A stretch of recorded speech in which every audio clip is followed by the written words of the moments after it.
Bismillahirrahmanirrahim. Assalamualaikum warahmatullahi wabarakatuh. Pemirsa Wakil Kurikulum, pada pertemuan kali ini kita akan membahas tentang perbedaan istilah Kurikulum 2013 dan Kurikulum Merdeka. Jadi banyak sekali perbedaan-perbedaan antara Kurikulum 2013 dan Kurikulum Merdeka. Baiklah, ada hal-hal penting yang harus kita ketahui tentang perubahan dari Kurikulum 2013 atau K13 menuju Kurikulum Merdeka yang mulai dilaksanakan pada tahun pembelajaran 2021-2022 untuk sekolah-sekolah PSP atau program sekolah penggerak dengan istilah kurikulum prototipe. Kemudian pada tahun 2022 dan 2023 ini dilaksanakan pengimplementasian kurikulum merdeka atau IKM.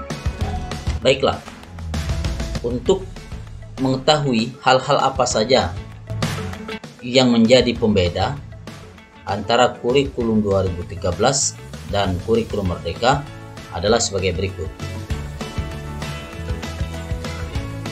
Yang pertama, kalau di Kurikulum 2013 atau K13 ada istilah KI, kompetensi inti, KI1, KI2, KI3, KI4, serta KD, kompetensi dasar. Maka di KM Kurikulum Merdeka yang ada hanya CP atau capaian pembelajaran. Jadi tidak banyak. Kalau di K13 banyak sekali, ada KI1, KI2, KI3, KI4 serta KD-nya.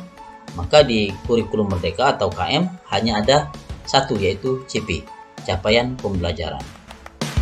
Baik, yang kedua.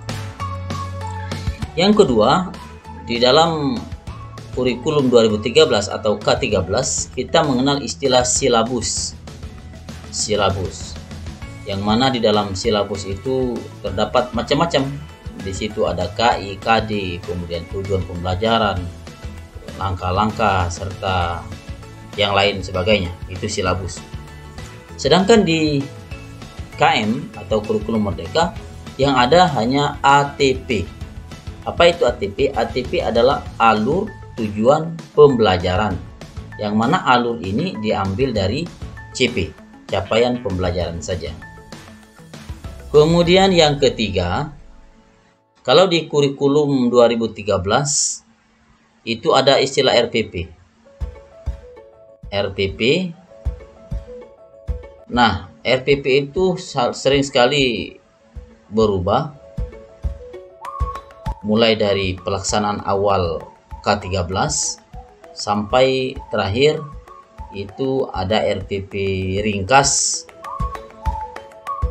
yaitu waktu masa pandemi. Jadi ada istilah RPP ringkas atau orang-orang menyebutnya, ada yang menyebutkannya sampai menyebutkan apa istilahnya, RPP 1 lembar, padahal bukan RPP 1 lembar tapi RPP ringkas, seperti itu. Nah, kalau di Kurikulum Merdeka yang ada hanya modul ajar. Jadi bedanya RPP dan modul ajar, atau juga ada yang menyebutnya dengan istilah RPP Plus, seperti itu dalam Kurikulum Merdeka. Baik, kita lanjut.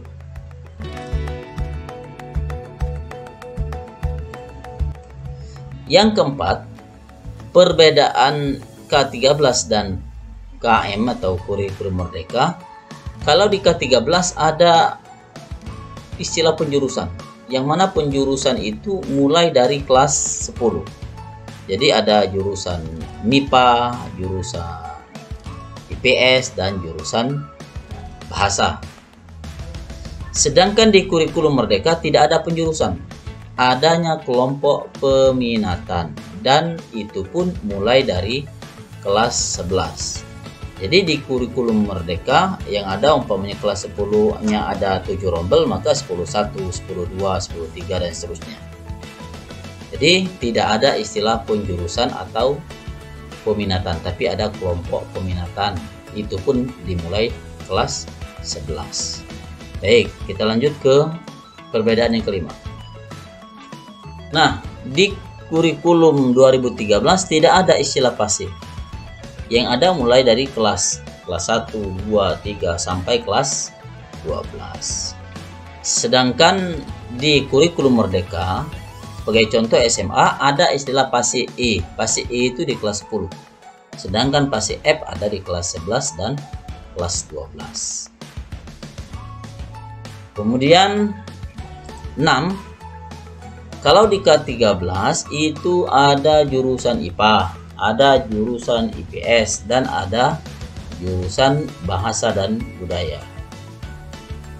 Sedangkan di kurikulum Merdeka adanya kelompok peminatan, yang mana kelompok peminatan itu ada 5. Ada MIPA, ada IPS, ada Bahasa dan Budaya, ada vokasi atau karya kreatif, dan seni dan olahraga yang ditetapkan oleh pemerintah. Baik, kita lanjut. Yang ketujuh, di kurikulum 2013 atau K13, aspek penilaiannya itu ada sikap, ada pengetahuan, dan ada keterampilan. Penilaiannya secara terpisah. Sedangkan di kurikulum Merdeka, aspek penilaian sikap, pengetahuan, dan keterampilan itu menyatu. Jadi secara utuh. Tidak dipisah-pisahkan seperti di kurikulum 2013 antara penilaian sikap, pengetahuan, dan keterampilan. Baik, yang ke-8.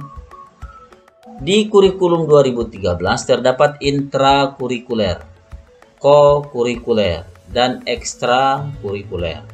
Sedangkan di kurikulum Merdeka itu terdapat intrakurikuler sama, dan ada proyek, yang mana proyek itu sekitar 20-30% waktunya dari kegiatan intrakurikuler. Lanjut, ada kokurikuler sama saja, kemudian ada ekstrakurikuler. Yang membedakannya adalah intra itu dibagi jamnya dengan proyek, yang mana sekitar 20-30% dari waktunya intra. Baik, kita lanjut. Nah, untuk rapor di K13, rapornya itu menjadi satu kesatuan dan dibagi setiap akhir semester. Dibagi menjadi setiap akhir semester. Sedangkan di kurikulum Merdeka, rapor non-project setiap akhir semester dan rapor project setiap akhir tahun. Ada 2 rapor. Raportnya itu ada berisi non-project seperti biasa, yaitu setiap akhir semester, dan juga ada rapor project yang dibagi setiap akhir tahun. Baik, kita lanjut ke perbedaan yang ke-10. Di kurikulum 2013 itu ada tes formatif, sumatif, dan ujian. Sedangkan di kurikulum Merdeka ada tes diagnostik, formatif, sumatif, dan ujian. Selanjutnya yang ke-11, K13 siswa naik kelas harus sudah tuntas mapel mata pelajaran di kelas sebelumnya. Sedangkan kurikulum Merdeka, siswa bisa naik kelas meski masih belum tuntas di mapel kelas sebelumnya, asal masih dalam satu fase. Jadi kalau umpamanya fase F, yaitu 11 dan 12, itu satu fase. Jadi siswa yang mapelnya masih belum tuntas masih tetap bisa naik kelas, karena masih dalam satu fase. Kemudian di dalam kurikulum 2013 yang ke-12 itu adanya istilah KKM. KKM kriteria ketuntasan minimal. Sedangkan di kurikulum Merdeka tidak ada KKM kelas, yang ada KKM bersifat individu. Lanjut, di kurikulum 2013 kenaikan kelas mensyaratkan 3 mapel yang belum tuntas, mensyaratkan maksimal 3 mapel yang belum tuntas. Jadi kalau lebih dari 3 mapel belum tuntas, maka otomatis tidak naik kelas. Sedangkan di kurikulum Merdeka, kenaikan kelas tidak mensyaratkan maksimal 3 mapel yang belum tuntas, diserahkan kepada sekolah. Sesuai dengan keputusan sekolah, apakah anak tersebut naik walaupun seluruh mapelnya belum tuntas, umpamanya seperti disebutkan sebelumnya, asal masih dalam satu fase. Kalau memang bisa dinaikkan, atau diberikan tugas lainnya untuk syarat kenaikan, itu diserahkan kepada pihak sekolah. Baik, kita lanjut. Yang ke-14, di kurikulum 2013 jumlah jam diatur setiap minggu. Sedangkan di kurikulum Merdeka jumlah jam diatur dalam 1 tahun. Kemudian di kurikulum 2013 terdapat mapel, ini mapel bukan mapel mata pelajaran muatan lokal. Sedangkan di kurikulum Merdeka muatan lokal bisa saja berbentuk terintegrasi dalam mapel tertentu, atau terintegrasi dalam suatu proyek, atau mapel itu sendiri, muatan lokalnya, dan seterusnya. Jadi silakan dibaca apa yang menjadi pembeda antara kurikulum 2013 dan 2022 atau kurikulum Merdeka ini. Mudah-mudahan ini dapat membuka wawasan kita bahwa memang perbedaan-perbedaan itu jangan menjadi suatu hal yang membuat kita berselisih, akan tetapi perbedaan itu bisa dijadikan sebagai pengalaman baru, sebagai pengetahuan baru, sehingga kita terus berkembang. Dan mudah-mudahan pelaksanaan kurikulum Merdeka ini, pendidikan kita Indonesia pada umumnya itu menjadi lebih baik ke depannya. Terima kasih atas segala perhatiannya. Mohon maaf bila ada hal-hal yang kurang berkenan kepada Allah. Mohon ampun. Wassalamualaikum warahmatullahi wabarakatuh.